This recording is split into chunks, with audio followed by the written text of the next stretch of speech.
In today's lesson, I'm going to walk you through a practice method I've been using for years. We're going to learn a song, go through the chords and the melody, and then I'll take you through how I would compose a solo etude over the changes. This is a great method for learning how to structure your solos and will really help you connect things more easily when it comes to improvising. My name is Jack Ruch. Welcome to my channel. Let's get into it.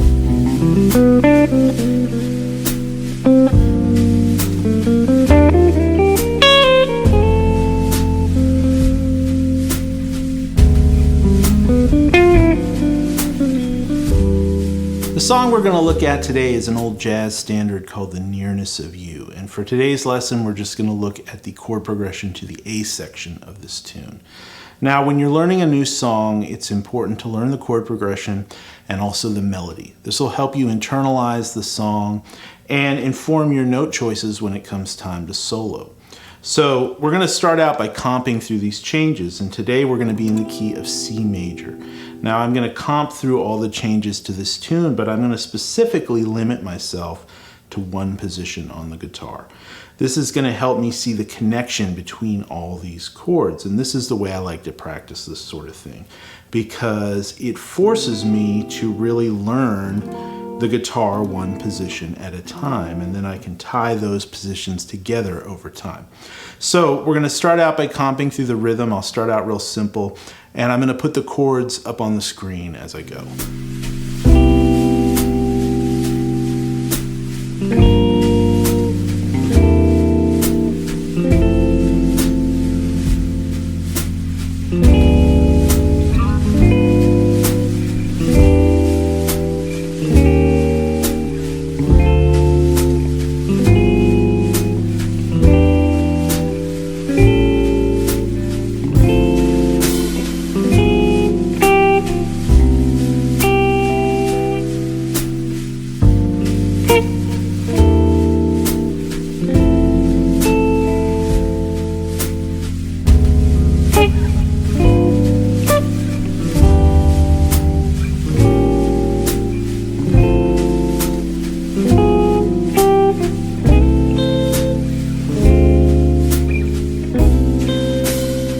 So next up is the melody. Now with a tune like this, it's super important to learn the melody. It's going to help you with your phrasing and your note choices when it comes time to solo.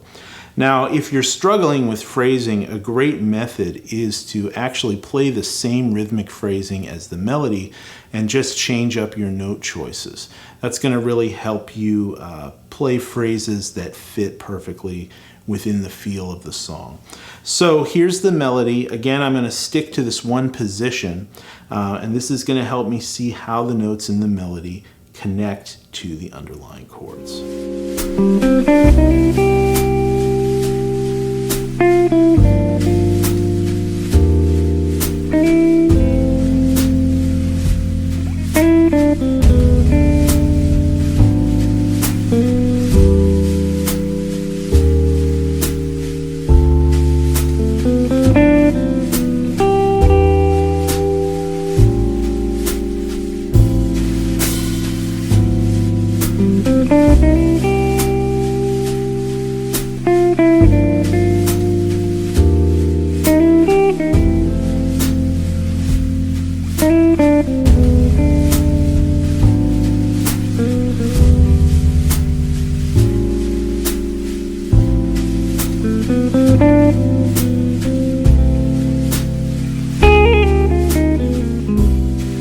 So now that we've got the basic tune under our fingers, let's lay down some fundamentals that'll help us solo over these changes. This is an exercise I've been doing for years, and what we're going to do is play through all these chord changes in one position using our 4-note arpeggios. Now all these arpeggio shapes correspond with the chord voicings I played earlier, which all stem from the 5 positions of the cage system. So this is really just a way of mapping out the chord tones to these chords. You could think of it as a list of ingredients to make a recipe. So we're going to play through this now, and you don't have to do this particularly fast or really even in time. It's just a matter of internalizing these chord tones. The better you can do that, the better it is to call upon these notes when you're soloing. So I'll play through them now, and like before, I'll put the names of the chords up on the screen beside me.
All right, so now the fun part. Let's come up with a solo to these changes. Now for this, I'm going to be using a lot of the chord tones from the arpeggio shapes, but I'm also going to analyze the harmony as we go, and that'll help decide what other kind of outside notes or altered extensions I might want to use. Now, the way I like to do a tune like this is to break the chord progression down into manageable chunks. So let's start with the first part. We start on a C major 7, and then we move to G minor 7, then C7 or C13, and then to the 4 chord, F major 7, right? So the way I look at that is we've got the 1 chord, and then we've got a 2-5-1 cadence moving to the 4 chord. Now, if you're familiar with 2-5-1s and you have some 2-5-1 vocabulary, you can plug it right in there. And that's why it's great to build up vocabulary and lines to these types of changes, because in these sorts of songs, the same changes kind of show up all the time, right? So there's a lot of 2-5-1 lines I could plug in there, but for the sake of this lesson, let's just stick to some chord tones from the arpeggio shapes. So if I start with my C major 7, can play something like that, right? That's a nice line right out of that arpeggio. Then I can just look and see right here, I've got my arpeggio for that G minor 7 chord, right? And by practicing that in position, I can see that it's right there. So I can just do a line based out of that arpeggio, right? Just walking up the chord tones of that chord. And then that's going to set me up perfectly to come down to the 3rd of the C7 chord. So, and I can come right up that arpeggio. Or I can throw that flat 9 in there because it's a 2-5-1. This 5 chord resolving to F major 7 is, you know, a perfect situation to throw in some altered chord tones. The sharp 9, the flat 9, flat 13. Right, things like that. So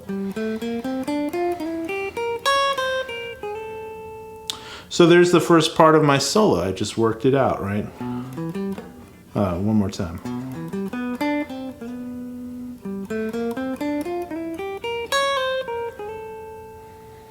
Right, so now from here I can move on to the next part of the progression. So from here we're going to go down to this F diminished chord, and then that's going to move to an E minor 7 chord, and then down a half step to an E flat or a D sharp dominant 7th chord, which is a tritone substitution for the 6th chord, right? Really this is a 3, 6, 2, 5, but we're using this tritone substitution right here. So I'm going to look at those next 3 chords, right? I've got this diminished chord, which I can, again, play through my diminished arpeggio. I can move that up, right? A minor third, I can move those diminished 7th arpeggios around the fretboard, right? So I could play, right, something like that.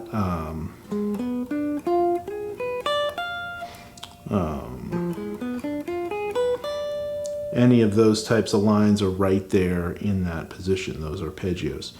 So then I've got to figure out how to connect that to this E minor. So I could play something like that and resolve to the 3rd, or I could play, there's the 3rd, that's kind of the same thing, kind of like that. So now I'll attach that to the first part of my solo. So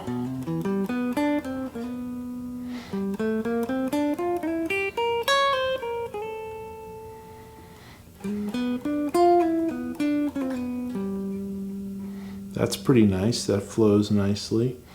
Now we move into the turnaround section, going to the tritone substitution and then down to D minor to G7, right? Which I can play in position right here, right? And so that's the 2 chord going to the 5 chord, which would resolve back to the 1 chord. So that actually is another 2, 5, 1 like we played before. So I can play a very similar line to what I played before. Before I played, right, that's over the G minor to the C7 to the F. I can move that down 1 string set and play the same thing now over D minor. Here's D minor to G7. Right? And the only thing is, instead of going to the C major 7, now we're going to the 3 chord, which, if you look at these chords, they're very closely connected, right? The upper structure triad of a C major 7 chord is an E minor triad. So these 2 chords are almost interchangeable in this instance. So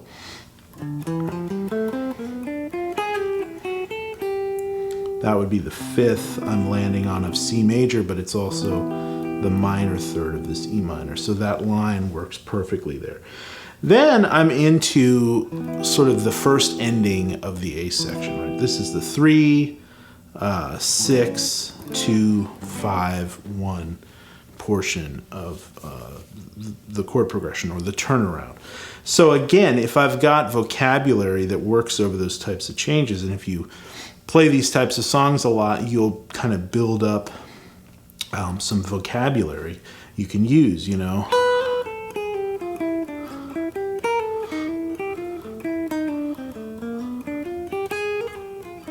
Right, something like that. That's a 3, 6, 2, 5, 1 line I use a lot, right? So that could be something I plug in there, or I could plug in just a piece of it, right?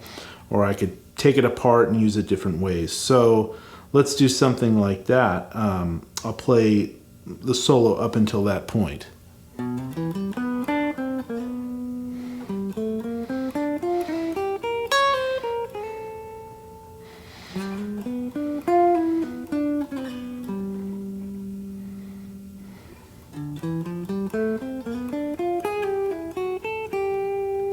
Then from here I could go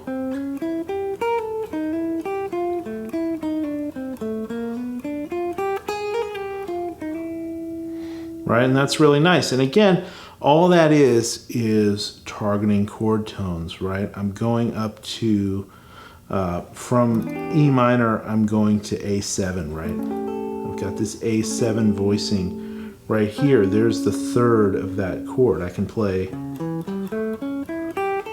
or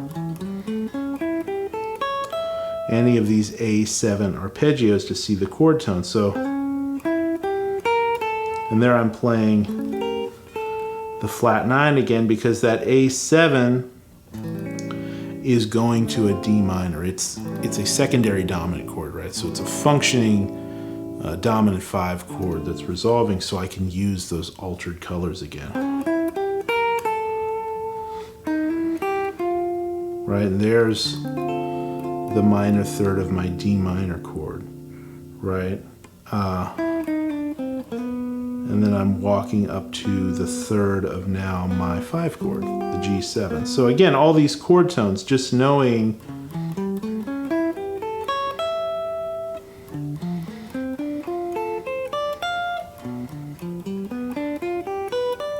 right, all these arpeggio shapes in these different positions, right? So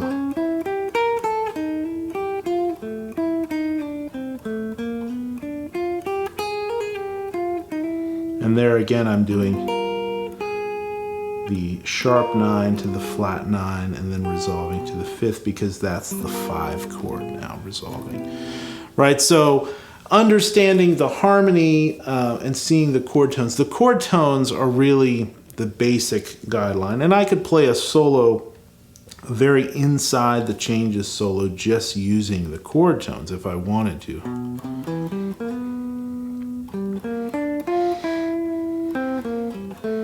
Right, things like that, right?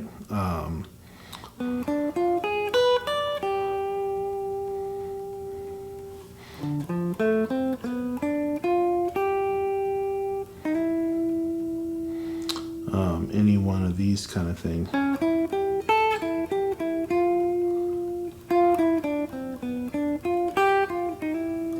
Right, all that was just right inside the changes, no outside stuff. But once you can see those chord tones and see those arpeggio shapes, then you can start to add those altered notes when you understand the harmony.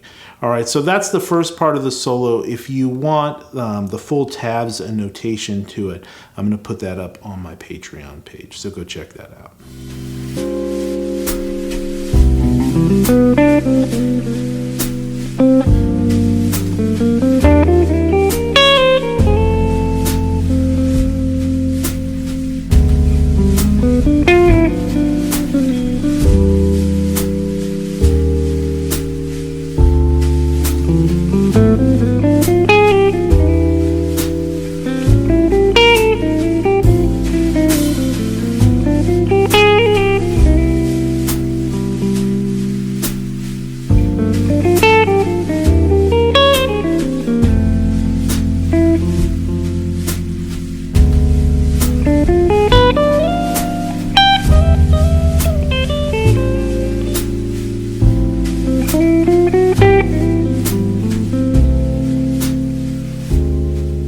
So there's a million ways to do this exercise, and every time you do it, you'll come up with different ways to connect the dots. And those connections can become pathways that you can use when improvising. We're essentially just practicing how to connect lines together. And the more you do this, the more different directions you can go with it, and the more it'll start to show itself in your playing. So if you'd like the tabs and the backing track to this lesson, go check out my Patreon page. And be sure to check out my new triad course, which just came out. All the links are down in the description. Until next time, happy practicing and take care.